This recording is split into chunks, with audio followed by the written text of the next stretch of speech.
ત્યાં એક પુસ્તક લખાતું હતું, શ્રી સ્વામિનારાયણ વેદાંત દર્શન. તેમાં સાંપ્રદાયિક સિદ્ધાંતોની સ્પષ્ટતા માટે પ્રમુખ સ્વામી મહારાજને કેટલાક પ્રશ્નો પૂછેલા. તો સ્વામી બાપાનો ઉત્તર અક્ષરભ્રમ દ્વારા પ્રગટપણું છે, આવું લખ્યું. શાસ્ત્રીમાન યોગી મહારાજ ને આ લોકમાં સ્વરૂપ સ્વભાવ દેહાકારે એમ જુદા લાગે તમને. બેની પ્રવૃત્તિ કહી જે એક ફોટો યોગી આપણને અહીંયા જ આપણે પ્રદર્શન તો જોજો. એકમાં શાસ્ત્રીમાં આમ બેઠા છે, આમ બે પગ પોરા, યોગી આમ હાથ તો જોડે, પગ જોડ્યા છે. કેવું કેટલું એકદમ ભિન્ન પ્રકૃતિ દેખાય. અને તાત્વિક રીતે એક છે. એટલે સ્વામી પ્રમુખ સાહેબ પુસ્તક લખાણમાં આ ઉત્તર લખે, પછી આગળ પછી સ્વામી કહે છે પણ તત્વની દ્રષ્ટિએ જુદા નથી. અક્ષરના બે સ્વરૂપોની વાત વૈષ્ણવ 21માં આવી છે. તે ધામ રૂપે અને સેવામાં બંને એક જ છે. ભાવે સ્વામી ખાસ છતાં ધામરૂપની શક્તિ વધારે દેખાય. ઓલા કોઈ બ્રહ્માંડ થાય ને એની શક્તિ વધારે દેખાય, અને સેવામાં છે એ સામાન્ય દેખાય. બરાબર કે સેવામાં છે તો બધા પોત ધારણ કરી છે. અક્ષરધામમાં ગુણાન સ્વામી બેઠા છે ને, તો તમે અમે બધા કરી શકીએ સામાન્ય, પણ બે એક છે. એટલે આ દ્રષ્ટિએ એટલે અહીંયા આપણે આ ભ્રમ થઈ જાય છે. ઓલા સામાન્ય લાગે અને ઓલા ધામરૂપ સમર્થ લાગે, બે એક જ છે. તેમ આ લોકમાં સમજવું મનવસ એટલે પ્રગટની વાત હોય તો વાત કરીને પછી અહીં કે અહીંયા પણ આ જે અક્ષર બ્રહ્મ છે સામાન્ય લાગે છે, આ બધું કરે છે. બીજા સંતો પણ સામર્થ્ય જુદી છે. તાત્વિક દ્રષ્ટિએ બહુ જુદા છે. એક જ છે અક્ષર બ્રહ્મ, એક ને અદ્વિતીય છે. હા, બે ના હોય ને. અને એટલા માટે કલ્યાણનું દ્વાર એક રીતે આવી રીતે આપણે સમજીએ છીએ ને આવી સમજવાનું છે. 27 તારીખે 27/95 નહેરુ વિવાહ વિવેકસાગર સ્વામી હવે નવીનભાઈ બ્રહ્મભટ્ટને બાપા પાસે લઈ આવ્યા કે બાપાને કઈ પ્રશ્ન છે, આને જાણવું છે કે મહારાજ અક્ષર દ્વારા પ્રગટ છે કે મુક્ત દ્વારા. એટલે સ્વામી બાપા ઉપર જ આવું ને સ્વામી કે અક્ષર દ્વારા, અક્ષર બ્રહ્મ દ્વારા. શું થયું? પોતે અક્ષર પોતાના મુખે જ આ વાત થઈ ને, બીજા કોની સાક્ષી લેવા દેવાય નહીં. પછી ગોંડલમાં યોગી અપાય કહ્યું અહીં જ સભામંડળમાં કે પ્રમુખ સ્વામીનો સમાગમ કરવો એ મારાનો સમાગમ કર્યા બરાબર છે. અક્ષર બ્રહ્મ, હા, બેની જોડી.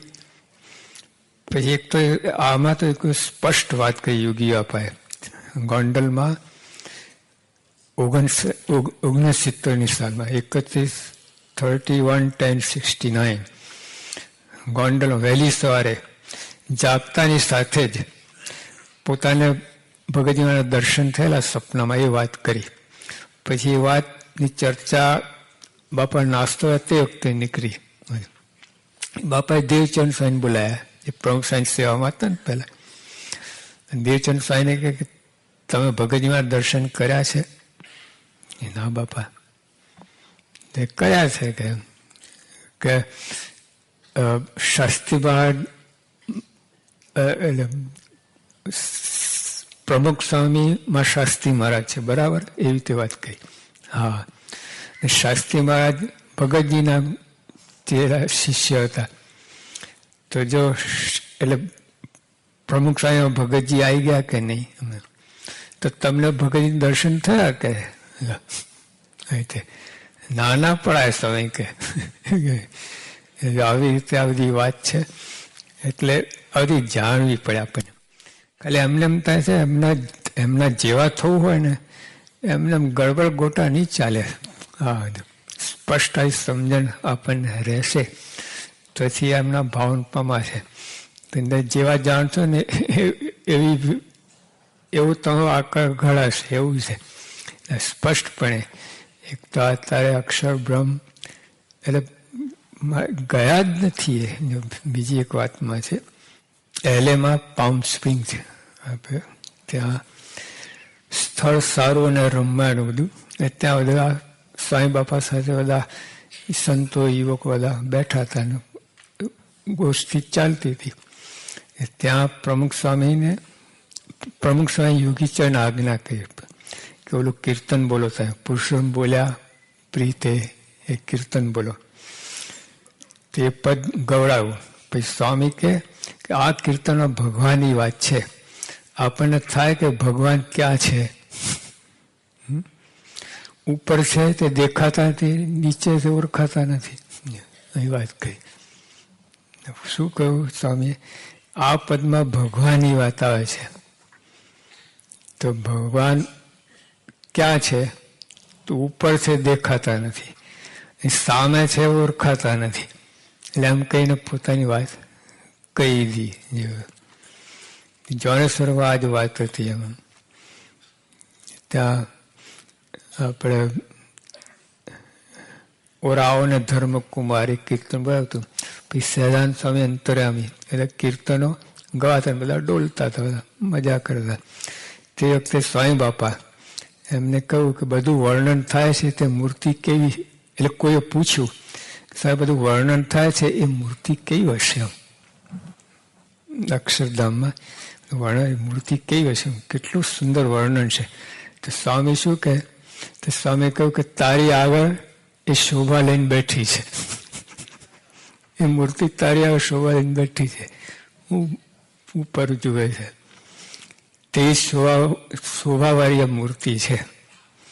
એટલે આ મૂર્તિ એવી જ શોભાવાળી છે. જો એટલે આવો ભાવ પણ એમ થાય, ભગવાન જ મળ્યા છે, જરા જ વાત તો ફેર નથી આપણને. હા, આવું ચડતા હોય પણ મનુષ્ય રૂપે છે ને બધું આવું દેખાય તમને. અત્યારે તો બાપાને ચોકઠા આવી ગયા, મોતિયા બધું, એટલે અત્યારે તો બધું આખું. પછી એ જ મૂર્તિ છે, આવી શોભાવંત છે, અક્ષરધામમાં છે.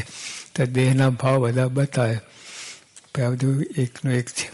એટલે આવી રીતે પછી બધા બીજા બહારના ગુરુ પણ ખૂબ બાપાનો મહિમા કરે, એવો મહિમા કરે છે ને જેને કરે શાસ્ત્રમાં જે એ લોકોના શાસ્ત્રની રીતે જે સમજે છે એ રીતે પૂર્ણ મહિમા કહે છે. એટલે જ્યારે બાકી રાખે ચિદાનંદ સ્વામી તો ત્યાં સુધી કહું, એમના ગુરુ નિત્યાનંદ આપણે શિવાનંદ સ્વામી અમે બધા જોયા છે. યોગી બાપાને ભેટ્યા હતા શિવાનંદ સ્વામી બે, મને યાદ આવે છે 56 સાલના સ્પેશિયલ. તો આ ચિદાનંદ સ્વામી શું કહે છે કે જેટલો મહિમા એ પોતાના ગુરુ સમજે છે એવો જ મહિમા પ્રમુખ સ્વામી છે એમના. એટલે પૂરો ભાવ થયો ને આ રીતે. તો બહારના પણ બધા કેટલા સમય નથી, ટાઈમ થઈ ગયો, વધારે થઈ ગયો ઉપર. પણ જો આ જોઈએ આપણે તો બહારના પણ ખૂબ સમય માટે આવું અનુભવો છે. મહિમા કયો નથી, ગુરુ એમના લાખો શિષ્યો હોય બધા, પણ તો સ્વામી માટે પ્રભાવ પોતાથી અધિક ભાવ દેખાડ્યો છે. એટલે આપણે આવા ગુરુ મળ્યા છે. હવે મહિમા સમજવાના, હવે મહિમા સમજાય અને એ રીતે પછી ધ્યાન થાય એમનું, જુદું ધ્યાન થાય.